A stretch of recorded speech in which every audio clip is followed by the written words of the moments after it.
This is probably not going to be my only video regarding Charlie Kirk. Truthfully, I have a lot of thoughts and I'm not going to be able to get them all in one video.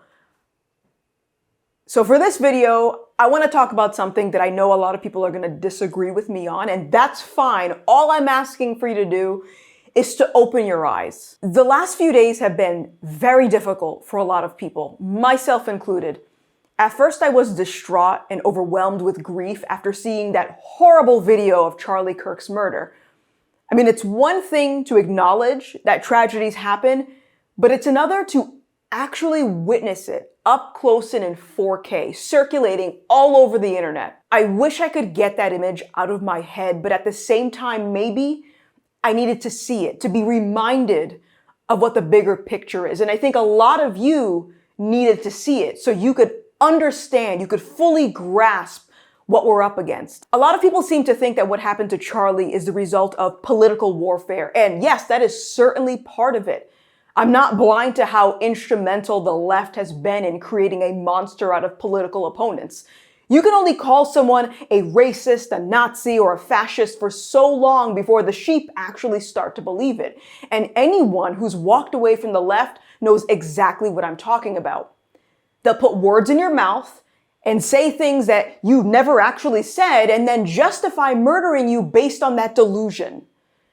But even so, reducing Charlie's death to a political hit job is, again, to miss the bigger picture. Charlie said the one thing that he would want to be remembered for was his courage for his faith. And when people celebrate the senseless murder of another human being, you can be sure that those people don't believe in the same God. Only demons rejoice over the murder of another person. Only hearts consumed by hatred can convince themselves that murder is justice. The reality is, these people don't hate Charlie because of his politics. They don't hate him because he had different opinions. They hate him because they hate the truth.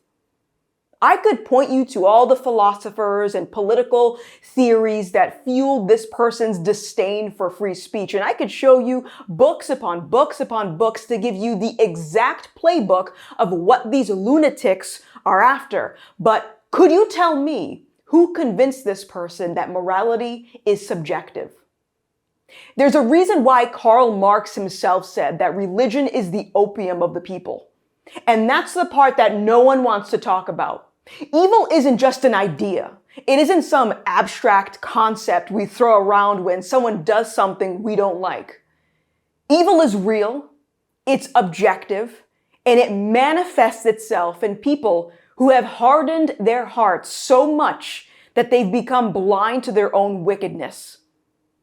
See, once you separate morality from God, you can justify anything, and I mean anything. You can burn down cities in the name of justice.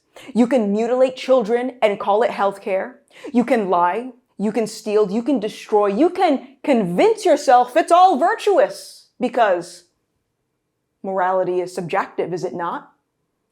And yes, you can even celebrate the murder of someone you disagree with and still call yourself a good person. That's the sickness of our culture.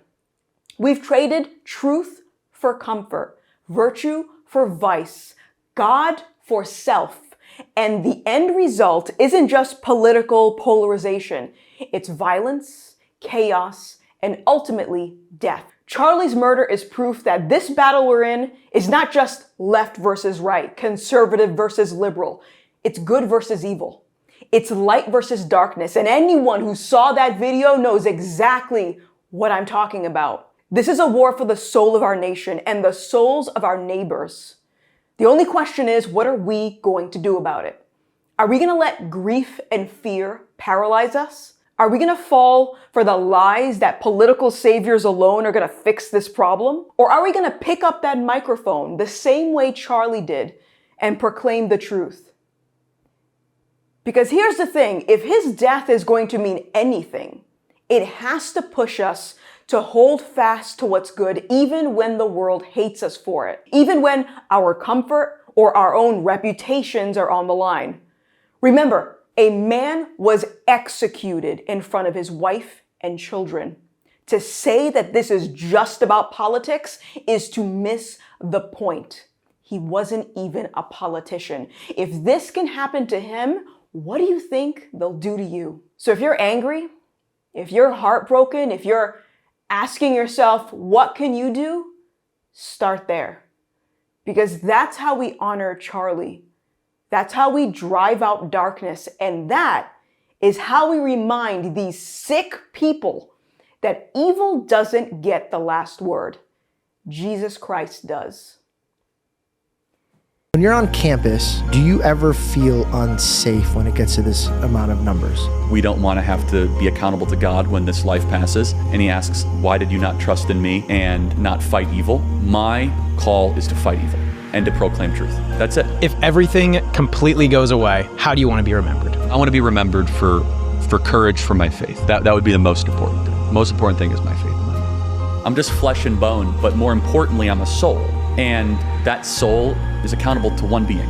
What matters is your relationship with the divine, your relationship with your family, your kids, and maybe a close collection of friends, and your relationship with the truth. Christ wants us to be salt and light. Now, what are the two characteristics of salt and light? They change the environments that they come in contact with. They do not affirm, they do not conform, they change for the better. We as Christians are called to change the environment that we come in touch with. Before I go on a college campus, my prayer is very simple. God, use me for your will. God is sovereign above all. What is God's plan when I go on a college campus? I just believe I will only tell truth, I will not compromise, and I'll love on the lost. The specific teachings of Christ is go make disciples of all nations. Jesus called us to love children. Jesus called us to tell truth. Jesus called us to contest in the public square for his purposes.